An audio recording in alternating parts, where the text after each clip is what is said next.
हमारे भारत में डॉक्टर टी.जे. दिनकरन, संसार के डॉक्टर बिली ग्राहम और भी ओरल रॉबर्ट बड़े बड़े सेवक हुए, मगर एक दिन सेवा खत्म हो गई, मगर संगति खत्म नहीं हुई।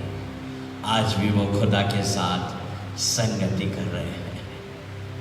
मेरा गुरु जिसका नाम यीशु है, 30 साल अपने बाप के साथ सहभागिता में रहा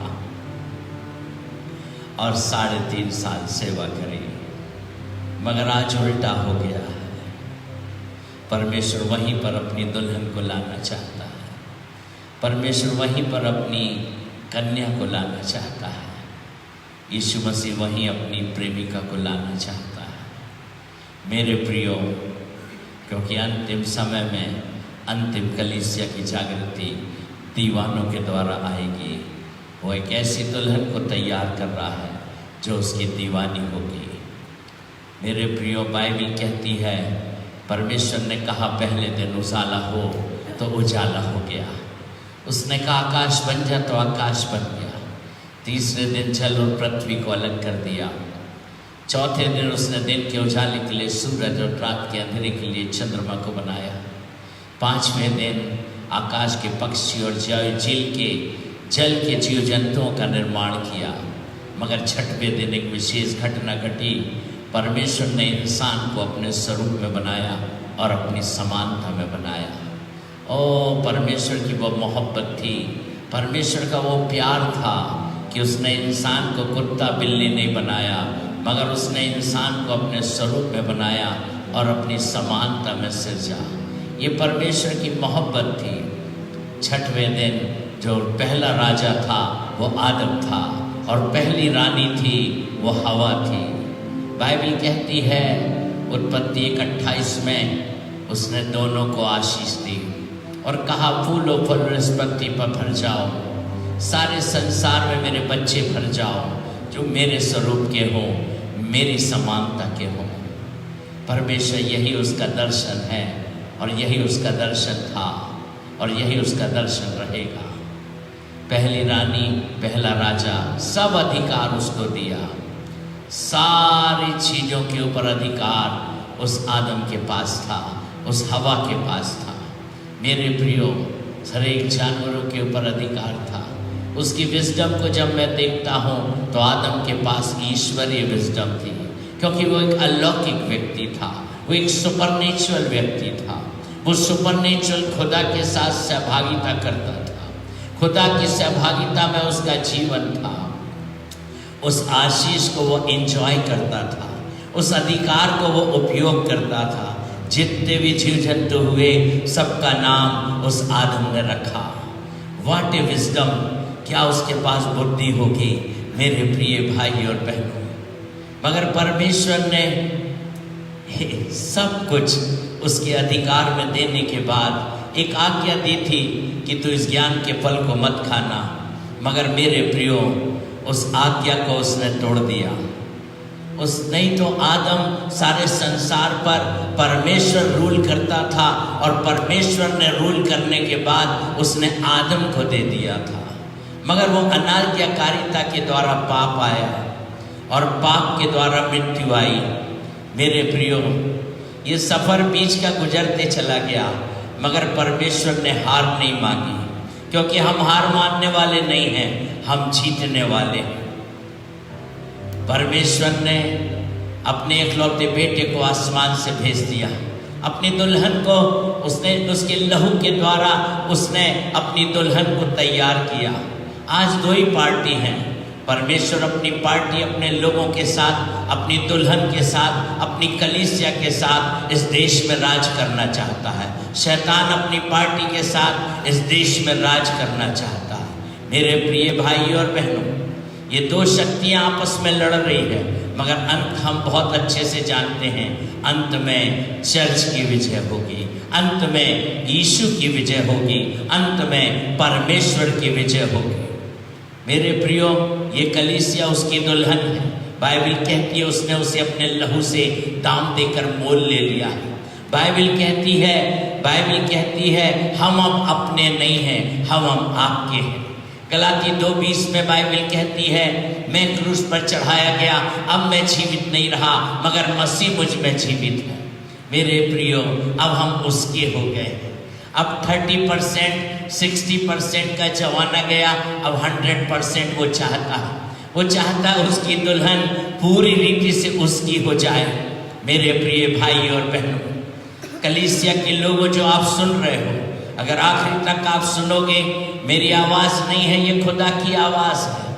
मैं नहीं जानता मुझे क्या बोलना है, मगर मैं इतना जानता हूँ कि मेरी ज़बान से खुदा बोलेगा, क्योंकि ये ज़बान के ऊपर उसका अभिषेक है। ये कलीसिया का समय है। ये परमेश्वर ने कलीसिया को ये सारा अधिकार दे दिया है।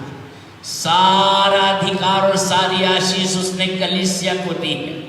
बाइबल कहती है, फिलिप्पी के पत्री 1 अध्याय की 6वें वचन में लिखा है, मुझे इस बात का भरोसा है, मुझे भी इस बात का भरोसा है, क्योंकि एक दिन मैं संसार में था, एक दिन मैं अंधकार में था, और जब मैं बैरी दशा में था, रोमियो की पत्री 5वें अध्याय के अनुसार, जब मैं उससे नफरत करता था यीशु से, तब उसने मेरे लिए लहू बहाया है, तब मेरे लिए कीमत चुकाई है, तब मुझे उसने दाम देकर मोल लिया है और मुझे खरीद लिया है। मैंने उसकी तरफ दृष्टि नहीं करी चर्च, मगर उसने मेरी ओर दृष्टि करी। मैं उसके पास नहीं गया चर्च, मगर उसने मुझे बुलाया। मेरा अभिषेक मेरे ऊपर नहीं है, मगर मेरे यीशु नासरी ने पवित्र आत्मा का अभिषेक मेरे ऊपर किया।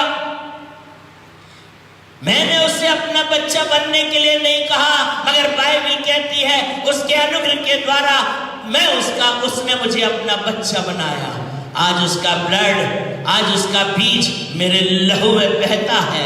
मेरे प्रिय भाई और बहनों, मेरा उसने अभिषेक किया, मुझे उसने बुलाया, मुझे उसने महिमा दी। उसी बात को पौलुस कह रहा है, मुझे इस बात का भरोसा है, जिसने मुझ में अच्छा काम शुरू किया है, जिसने मुझ में अच्छा काम शुरू किया है, वही उसे यीशु मसीह के दिन पूरा करेगा।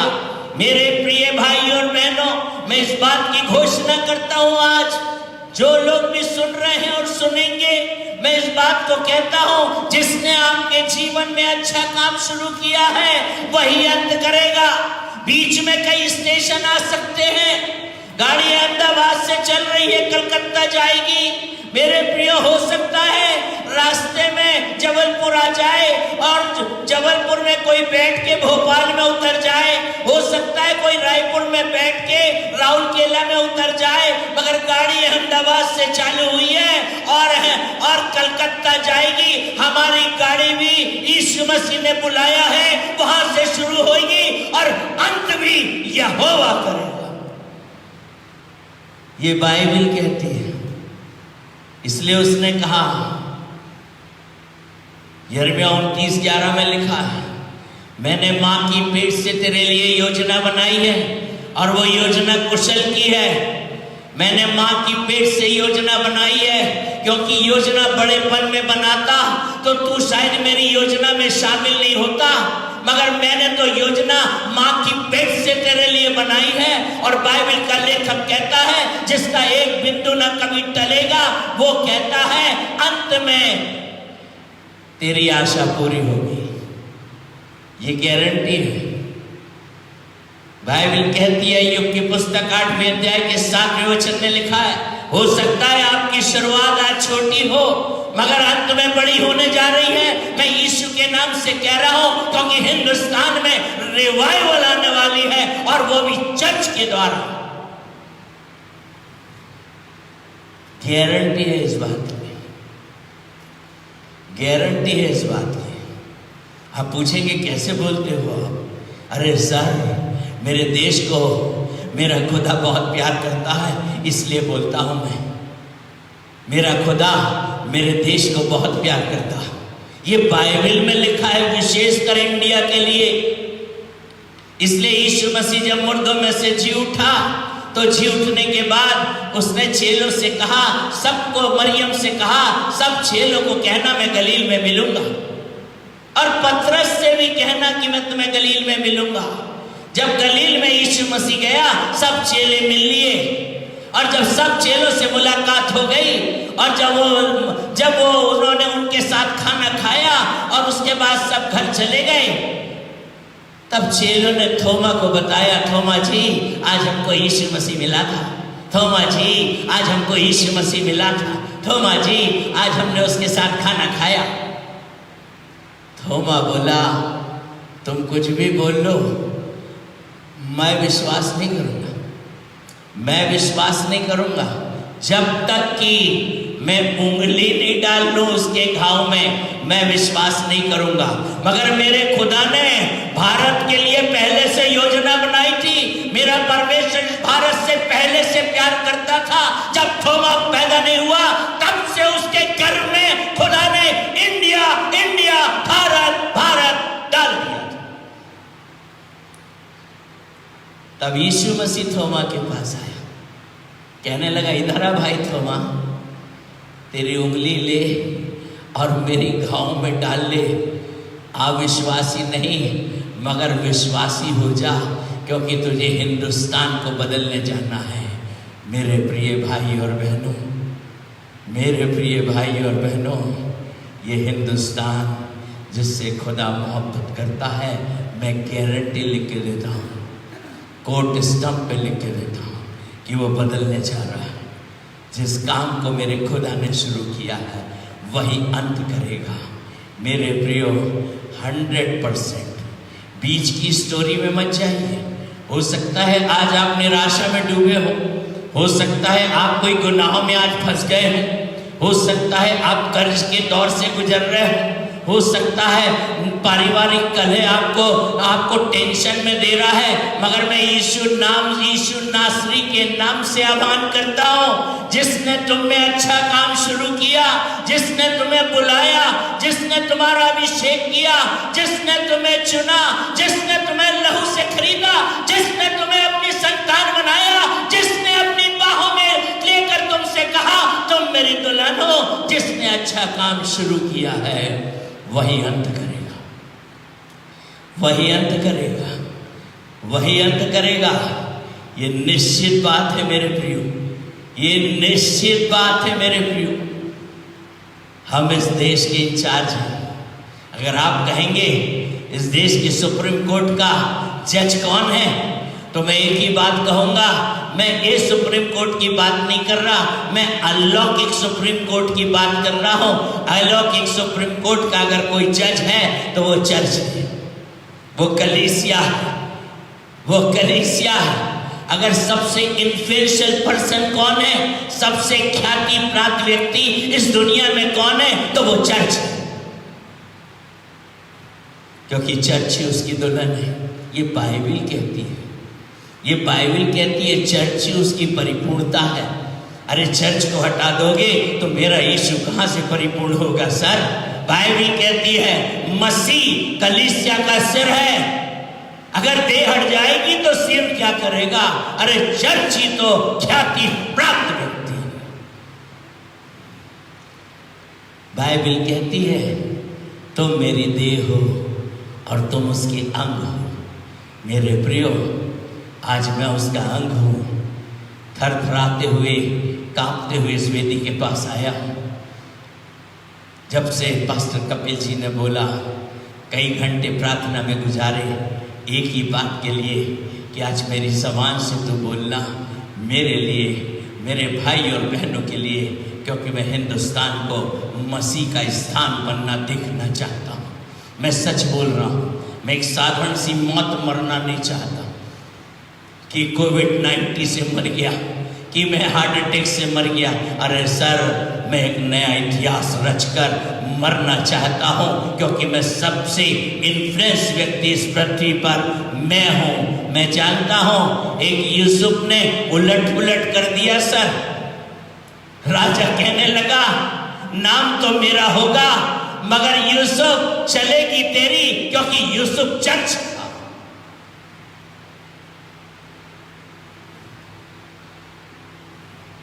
दो पार्टियां हैं सर, एक खुदा की पार्टी, एक संसार की पार्टी। दो पार्टियां हैं। परमेश्वर यही चाहता है कि मैं अपने लोगों के द्वारा भारत में काम करूं। शैतान यही चाहता है मैं अपने लोगों के द्वारा भारत में काम करूं। परमेश्वर चाहता है मैं अपने लोगों के द्वारा कब्जा करूं। शैतान चाहता है मैं अपने लोगों के द्वारा कब्जा करूं।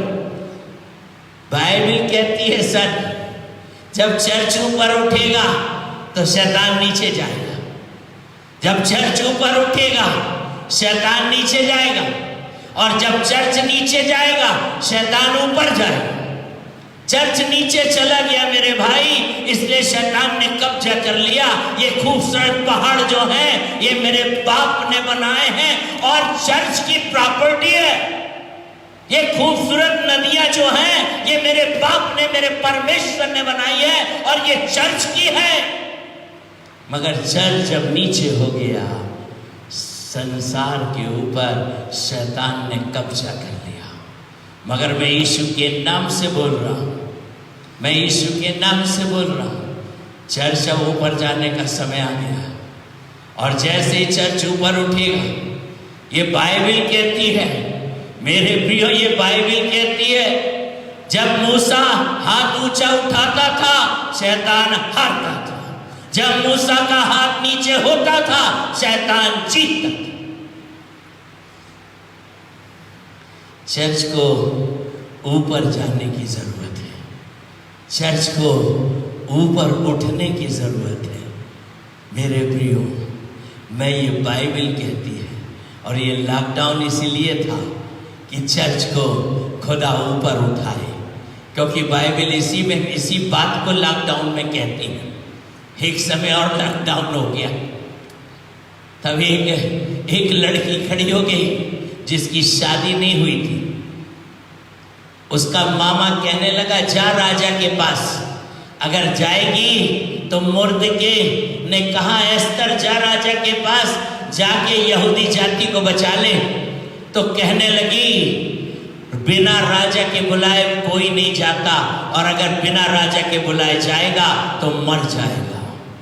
मेरे प्रियो, मुर्दके ने कहा तो एस्तर भूल जाए इस बात को कि प्रभु ने तुझे इसी समय के लिए रखा है। अगर प्रभु ने तुझे इस समय के लिए रखा है तो तुझे जाना है, और तू नहीं जाएगी तो परमेश्वर दूसरा उपाय कर लेगा। आज चर्च अगर बैठेगा तो परमेश्वर दूसरा उपाय कर लेगा, ये गारंटी है, ये गारंटी है, क्योंकि विजय मेरे खुदा की है। एस्तर ने कहा मैं जाती हूं बंद कोठरी में। 3 दिन और 3 रात मैं अपने खुदा के साथ लिपटना चाहती हूं। 3 दिन और 3 रात कोठरी में बंद हुई, और बंद होने के बाद जब तीसरे दिन गुफा खुली और एस्तर बाहर आई तो कहती है मामा मुर्दके, अब मैं जीऊं या मरूं, मैं तो जाऊंगी। मेरे प्रिय भाई और बहनों, ये समय है कि कलीसिया ऊपर आ रही है। अब कलीसिया मैदानों में जाएगी। अब कलीसिया जो है मेरे प्रियो मार्केट में जाएगी। मुर्दे जिंदा होंगे, अंधे देखेंगे, लंगड़े चलेंगे, बहरे सुनेंगे, गूंगे बोलेंगे। सीएम और पीएम कलीसिया में आएंगे, ये बाइबल कहती है। ये बाइबल कहती है। जब वहां पर गई, तख्ता पलट गया। मुर्दके तो घोड़े पे बैठ के पीएम बन गए, मगर जो मारने वाले थे वो वहां पर चढ़ गए। 9 कितने फीट ऊंचा था मेरे को अभी याद नहीं आ रहा, उसके ऊपर चढ़ गए और उनको फांसी दे दी गई। मेरे प्रियो, मैं आपसे यीशु के नाम से कह रहा हूं कि शैतान और शैतान की सेना का खात्मा होगा, और प्रभु की दुल्हन ऊपर खड़ी होगी और जय जयकार करेगी। इसलिए बाइबल कहती है, यशायाह 60 में लिखा है, यशायाह 60 में लिखा है, उठ प्रकाशवान हो क्योंकि तेरा प्रकाश आ गया है। उठ जा। लोग इसी प्रार्थना में लगे हैं भैया कि प्रभु हमें उठाएगा, प्रभु तू हमें उठा दे, प्रभु तू हमें उठा दे, प्रभु तू हमें उठा दे। मैं आपसे सच कह रहा हूं, एक ही बार उठाएगा प्रभु, उसके बाद सीधा बक्से में जाएंगे। मगर आज प्रभु बोल रहा है उठ जा। आज प्रभु बोल रहा है उठ जा। क्योंकि तेरा प्रकाश आ गया है। यहोवा का तेज तेरे ऊपर उदय होगा, यहोवा की सामर्थ तेरे ऊपर उदय होगी, यहोवा का कैरेक्टर तेरे ऊपर उदय होगा, यहोवा की आत्मा के फल तेरे ऊपर उदय होंगे। देख दूसरा वचन देख, पृथ्वी पर तो अंधकार और राज के लोगों पर घोर अंधकार छाया हुआ है, परंतु तेरे ऊपर यहोवा उदय होगा। चर्च, तेरे ऊपर यहोवा की सामर्थ उदय होगी, तेरे ऊपर यहोवा का अभिषेक उदय होगा, तेरे ऊपर यहोवा की महिमा उदय होगी। मेरे प्रियो, चर्च कोई मर जाता तो बोलते हैं महिमा में चला गया। मेरे भाई, महिमा में जाते नहीं, पास्टर विक्टर महिमा में जी रहे हैं। अब ये महिमा में है, महिमा में है, ये बाइबल कहती है। मेरे प्रियो, लिखा है जब एस्तर चली गई कमरे में, यहोवा उदय हो गया, उसकी सामर्थ उदय हो गई, उसकी सामर्थ उदय हो गई। और जब सामर्थ उदय होती है ना सर, वो मौत से नहीं डरते। अंत के दिनों में परमेश्वर ऐसी दुल्हन को खड़ी करने जा रहा है जो मौत से नहीं डरेगी, जो मौत से नहीं डरेगी, जो चौराहों में अर्थी को रोक कर कहेगी कि मुर्दे जी उठ।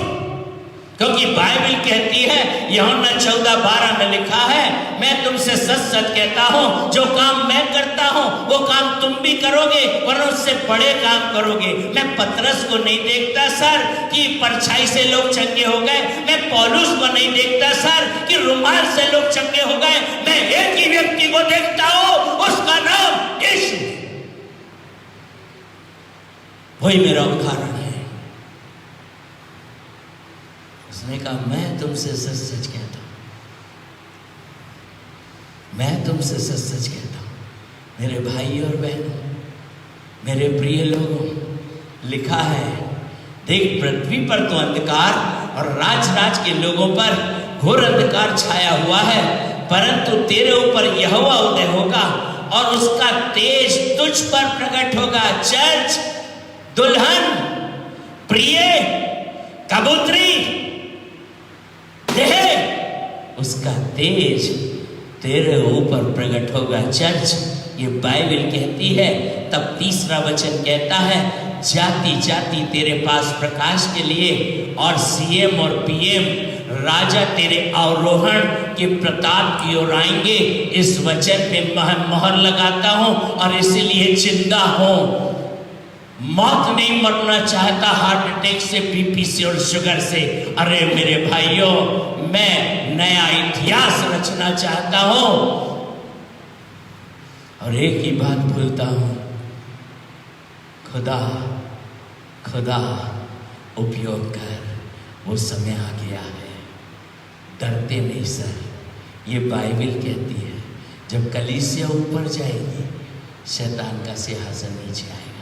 जब कलीसिया ऊपर जाएगी, मुर्दे जिंदा होंगे, अंधे दिखेंगे, लंगड़े चलेंगे।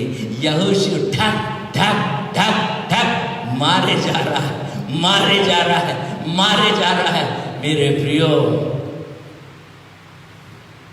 ये समय है कलीसिया को पहचानने का कि मैं कौन हूं। मेरे प्रियो, सबके शैतान पर एक साइज के नहीं होते, सबके डीमंस एक साइज के नहीं होते, सबके डीमंस अलग अलग हैं। पास्टर कपिल, वो एक साइज का डीमंस नहीं है। मेरा डीमन अलग है, पास्टर जेरमिया फ्रांसिस का डीमन अलग है, पास्टर कपिल शर्मा जी का डीमंस अलग है। और जितने लोग सुन रहे हैं, बगल वाले को बोलिए सबके डीमंस का साइज अलग है। पूछो कैसे? अरे भैया, जो जितना ज्यादा खाना खाएगा उसका डीमन उतना छोटा होता जाएगा। आप जितना ज्यादा खाना खाओगे उसका डीमन, जितना ज्यादा आप खाओगे, जितना ज्यादा अपने दूल्हे से चिपटोगे। और बाइबल कहती है जब चिपटते हैं तो पहला कुरिन्थी 6:17 में लिखा है, जो उसके साथ संगति करता है वो दो आत्मा नहीं मगर एक आत्मा हो जाता है। और जब ऐसी सहभागिता करोगे और उसके साथ जियोगे, आपका डीमन छोटा छोटा पिद्दा होते चले जाएगा। और आप टाइगर के समान चलोगे, क्योंकि हम टाइगर के बच्चे हैं, क्योंकि हमारे गुरु का नाम यहूदा का सिंह है। हम उस खानदान से आते हैं मेरे प्रियो। ये बाइबिल कहती है, ये बाइबिल कहती है। गिनती की पुस्तक में देखें, अगर 13वां अध्याय उसके 27वें वचन से लेकर 30वें वचन में 13वें अध्याय में कुछ इस प्रकार की वार्ता है, जहां पर ऐसा लिखा हुआ है। गिनती की पुस्तक उसका 13वां अध्याय, book of number chapter 13, book of number chapter 13 27। मेरे प्रियो लिखा है, उन्होंने मूसा से यह कहकर वर्णन किया, जिस देश में तूने हमको भेजा था, यहाँ पर एक विवरण है कि कनान देश को परमेश्वर ने प्रतिज्ञा की थी, और वो प्रतिज्ञा की है कि ये देश मैं तुम्हें दे दूंगा।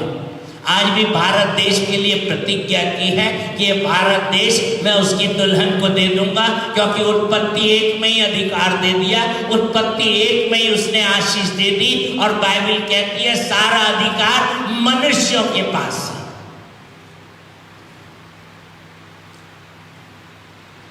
और जब 12 के 12 अपने चले गए, 40 दिन का समय दिया था कि जाओ भैया वो कनान देश में जाना और पता करके आना कि वहां पर कैसा कैसा क्या क्या है। थोड़े से अन्न भी ले आना, कुछ फल भी ले आना, तो हम भी समझ जाएंगे कि वो देश में क्या क्या है। तो यहाँ पर लिखा है 13 चैप्टर नंबर 27, उन्होंने मूसा से यह कहकर वर्णन किया, जिस देश में तूने हमको भेजा था उसमें हम गए, उसमें सचमुच दूध और मधु की धाराएं बहती है, और उसकी उपज में से यही है, परंतु उस देश के निवासी बलवान हैं। ये एक बात आई, और उसके नगर गढ़वाले हैं और बहुत बड़े हैं। फिर हमने वहां के अकान वंशियों को देखा, दक्षिण देश में अमेलेकी बसे हुए हैं, पहाड़ी देश में हित्ती, यबूसी, एमोरी रहते हैं, समुद्र के किनारे किनारे यरदन नदी के तट पर कनानी भी रहते हैं।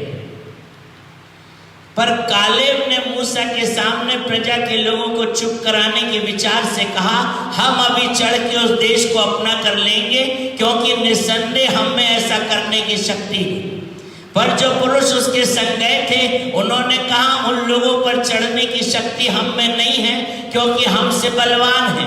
और उन्होंने इस्राएलियों के सामने उस देश की जिसमें भेद उन्होंने लिया था, ये कहकर निंदा की कि ये देश जिसका भेद लेने हम गए थे ऐसा है जो अपने निवासियों को निगल जाता है, और जितने पुरुष हमने देखे उन सब बड़े डील डॉल के हैं। फिर हमने यहाँ नपीलों को अर्थात नपील जातियों और अकान वंशियों को देखा, हम उनकी दृष्टि में उनके सामने टिड्डे के समान थे, और ऐसा ही उनकी दृष्टि में मालूम हुआ।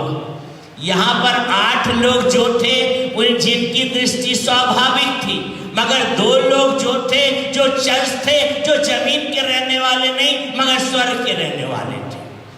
आज चर्च जो है, बहुत सारे चर्च जो है, आज जो कलीसिया है वो शैतान को ही देख रही है। आज कलीसिया जो है वो बीमारी की बात कर रही है। आज चर्च जो है वो नेगेटिव थॉट में लगे हैं। मेरे प्रिय भाई और बहनों, मगर 2 जन थे जिन्होंने खुदा की बात बोली कि हाँ भैया, उसने कहा है देश में तुमको दूंगा। वो सर्वशक्तिमान, सर्वज्ञानी, सर्वव्यापी है, उसकी बात निकली हुई गोली रुकती नहीं, हाँ और आमीन है। मेरे प्रियो, आज हमारा नजारा कैसे है?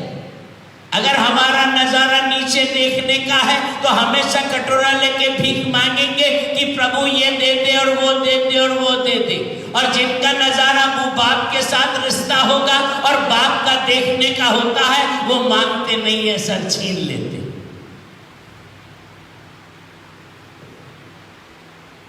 यहां पर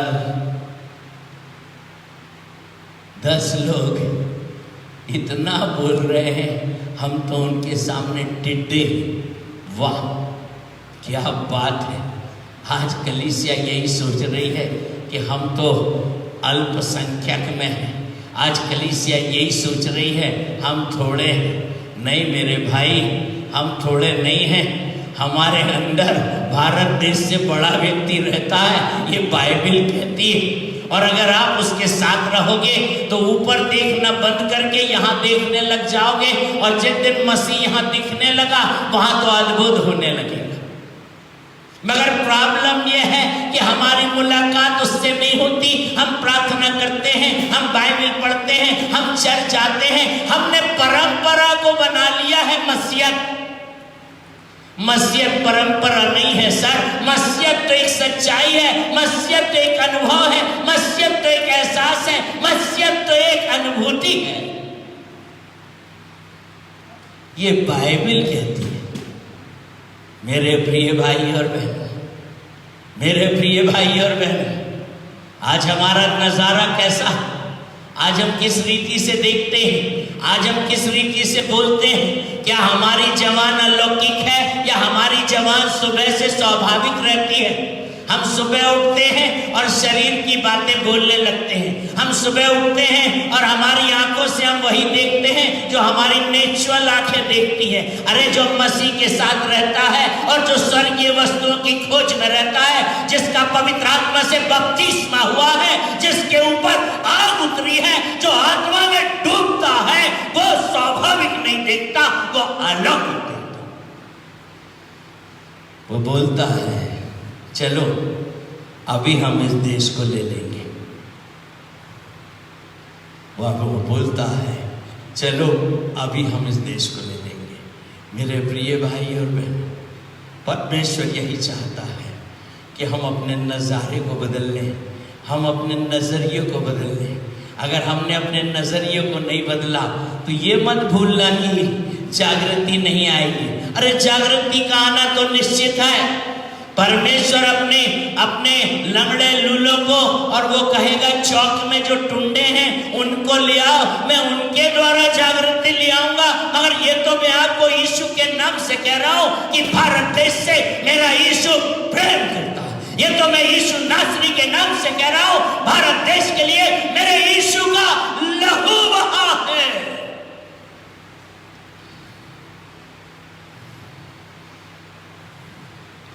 मेरे प्रियो, ऐसे ही कुछ उदाहरण हैं पहला सामुएल 17 में। ऐसे ही उदाहरण जहां पर दो पार्टी थी, एक गोलियत की पार्टी, एक इजरायली लोग और शाऊल की पार्टी। 40 दिन चिल्लाया गोलियत, आज भी गोलियत चिल्ला रहा, आज भी डंके के चोट पर हा हा हा हा कर रहा है। मैं आपसे यीशु के नाम से कहता हूं, 40 दिन चिल्लाया। शाऊल राजा तो उसका पूरा हुलिया बता दिया, वो तो एक बड़ा वीर है भैया, उसकी लंबाई तो 6 हाथ एक बिकता है भैया, वो तो पीतल का टोप पहना है भैया, और एक पत्थर का झिलम पहने हुए है जिसका तौल 5 शौकेल है, टांगों पर पीतल का कवच है, कंधों के बीच में बर्छी बंधी है, उसके भाले की छड़ जुलाहे की डोंगी के समान थी, और भाले का फल 600 शेकेल का लोहे का था। बड़ी ढाल लिए हुए एक जन उसके आगे आगे चलता था, और जैसे ही ललकारता था, जैसे ही इजरायली ललकार को सुनते थे भागते थे। आज भी जैसे ही हम शैतान की ललकार को सुन रहे तो भाग रहे। Same position church, same position, same स्थिति में। पहले तो सुन के भागते थे, फिर देख के भागने लगे। ये बाइबल कहती है।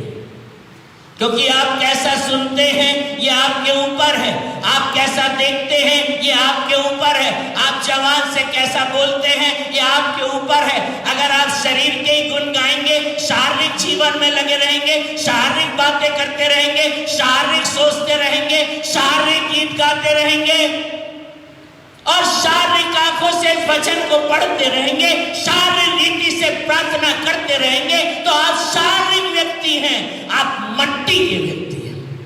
और मट्टी सर्व को श्राप दिया उसने, बोले तो श्रापित है। सर्प जी आप श्रापित हो, आप मट्टी खाओगे, इसलिए मट्टी खा रहे हैं आज। मेरे प्रिय भाई और बहन, हम कैसा देखते, हम कैसा सुनते, हम कैसा बोलते, हमारे कंप्यूटर में कौन से विचार चलते, हमेशा नेगेटिव। आज शैतान ने ये कर दिया, आज शैतान ने ये कर दिया, शैतान ने ऐसा कर दिया। अरे हम शैतान के प्रचार रखेंगे, खुदा के प्रचार रखेंगे? वो तो पैरों के नीचे है सर। ये बाइबल कहती है, ये बाइबल कहती है, बाइबल कहती है,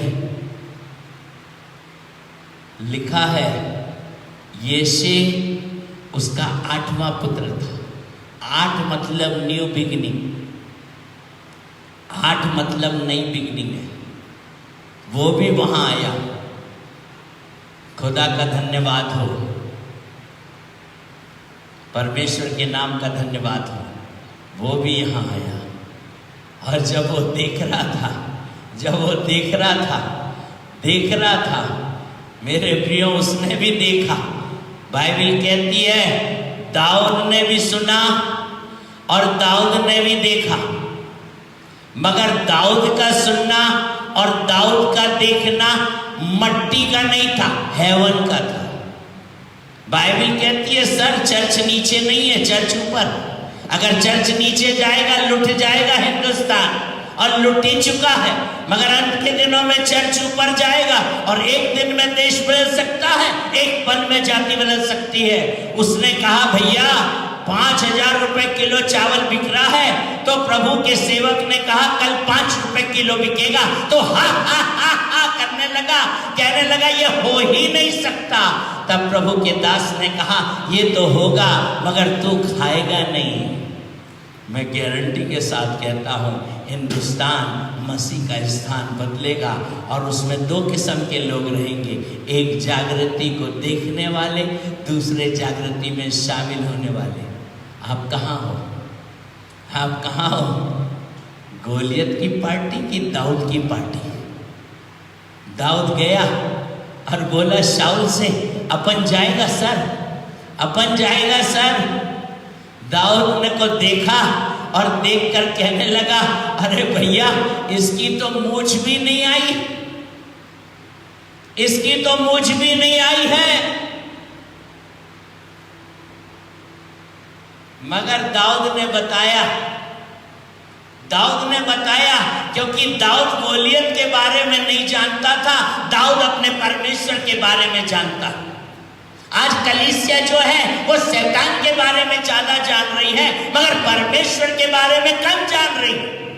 और आज जो चर्च में जो प्रचार है वो भी शैतान के बारे में ज्यादा बताने का है, प्रभु के बारे में कम बताने का। मगर मैं आपसे यीशु के नाम से कह रहा हूं, दाऊद अपने खुदा को जानता था। कहने लगा राजा साहब अपन जानवर चरा रहा था और तब भालू आया तो भालू को चीर के 2 भाग कर दिया। उसने कहा राजा साहब अपनी जानवरों को खाने शेर आया, अपन ने उसके भी जबड़े फाड़ दिए, क्योंकि दाऊद जान रहा था कि ये मेरी ताकत से नहीं हुआ, मेरे पर परमेश्वर का अभिषेक आया। और उसमें मैं सब कुछ कर सकता हूं। बाइबल कहती है फिलिप की पत्री 4 अध्याय के 13वें वचन में लिखा है जो मुझे सामर्थ देता है उसमें मैं सब कर सकता हूँ। ये बोलने के शब्द नहीं है, चर्च अब करने का समय आ गया। मैं प्रचार कर रहा हूँ, सबसे पहले लेखा मुझसे लेगा।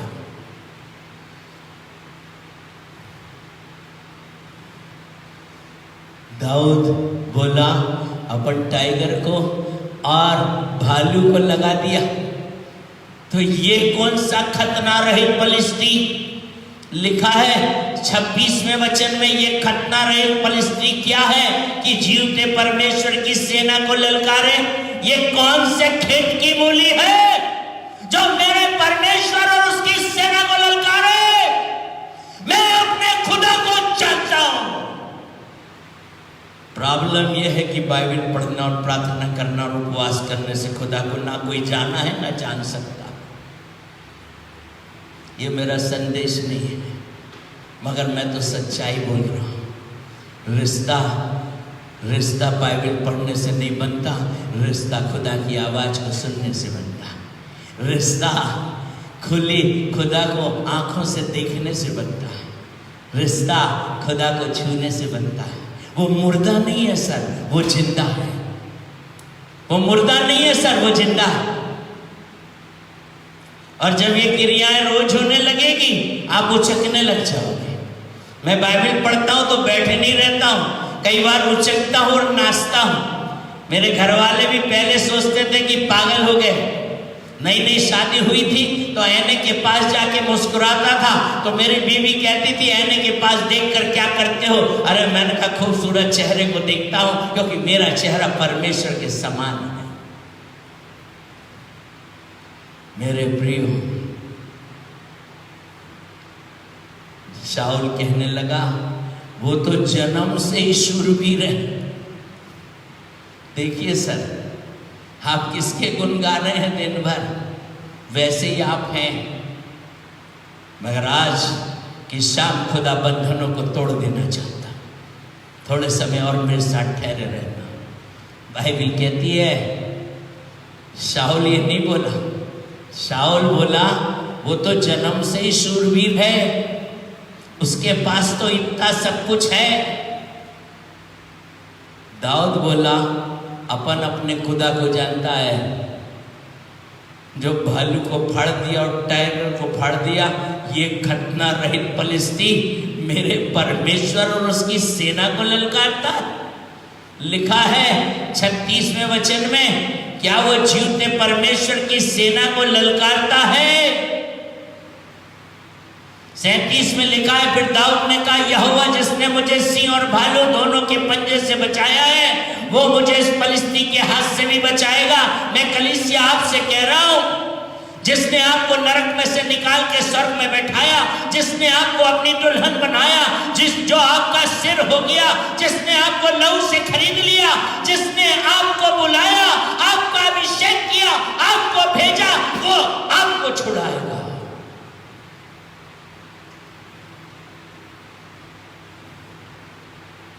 वो आपको छुड़ाएगा, वो आपको छुड़ाएगा। और अगर हम स्वाभाविक बातें बोलते रहेंगे, सांप खा जाएगा, शैतान खा जाएगा। मेरे प्रियो, ये थोड़ा समय बाकी है उसका, ये थोड़ा समय बाकी है, वो जानता है। प्रकाशित वाक्य की पुस्तक 12वें अध्याय के 12वें वचन में लिखा है, इस कारण हे स्वर्गों और उसमें रहने वाले मगन हो ये चर्च। आप स्वर्ग जाएंगे नहीं, हम स्वर्ग में रहते हैं। हम नेचुरल मैन नहीं है, हम सुपर नेचुरल मैन है, ये बाइबल कहती है। इफिसी 2:6 में लिखा है, उसने निचले स्थान से उठाकर स्वर्गीय स्थानों में बैठाया। कुलुसी 3:1 में लिखा है, तुम स्वर्ग के हो तो स्वर्गीय की वस्तुओं की खोज में रहो, आनंदित और मगन हो। हे पृथ्वी और समुद्र तुम पर हाय, क्योंकि शैतान बड़े क्रोध के साथ तुम्हारे पास उतर आया है, क्योंकि जानता है कि उसका थोड़ा समय बाकी है। रिटायरमेंट बहुत करीब है, क्योंकि कलीसिया खड़ी हो रही है। रिटायरमेंट बहुत करीब है, क्योंकि कलीसिया को परमेश्वर अब धधकती आग बना रहा है। अब धधकती आग बना रहा है, अब धधकती आग बना रहा है। इसलिए ऊपर जाइए सर, ऊपर जाइए सर। दाऊद अपने हाथों, मूसा अपने हाथों को उठाता था, मूसा अपने हाथों को उठाता था। आज अपनी आंखों को ऊपर उठाइए, अपनी जबान से वो स्वर्गीय शब्दों को बोलिए, अपनी जबान से चिल्ला कर बोलिए, देखो उसने मुझे सांप और बिच्छू को रोकने का अधिकार दिया है, अंधकार की ताकतों पे अधिकार दिया है, और मुझे कुछ हानि नहीं होगी। चिल्ला कर बोलिए। इफिसी 1:21 में लिखा है, सारी प्रधानता, प्रभुता, अधिकार, सामर्थ हर एक नाम के ऊपर, जो न केवल इस लोक में पर आने वाले लोक में लिया जाएगा, मेरे यीशु को बैठाया और सब कुछ उसके पांव तले कर दिया और सब बातों पर शिरोमणि ठहराकर उसने अपनी दुल्हन को दे दिया, अपनी देह को दे दिया, अपनी कलीसिया। विश्वास रखिए सर, चमत्कार देखेंगे आप। विश्वास रखिए सर, ऊपर आइए, ऊपर आइए। बाइबल कहती है, बाइबल कहती है, मूसा निर्गमन की पुस्तक 7वें अध्याय 8वीं कलम से 13वें वचन तक पढ़ लेना। मूसा और हारून और हूर पहाड़ी के चोटी पर चढ़ गए। 11वें वचन में लिखा है, जब मूसा अपना हाथ उठाए रहता था तब तो इजरायली प्रबल होते थे। मूसा चर्च को दर्शाता है भाई।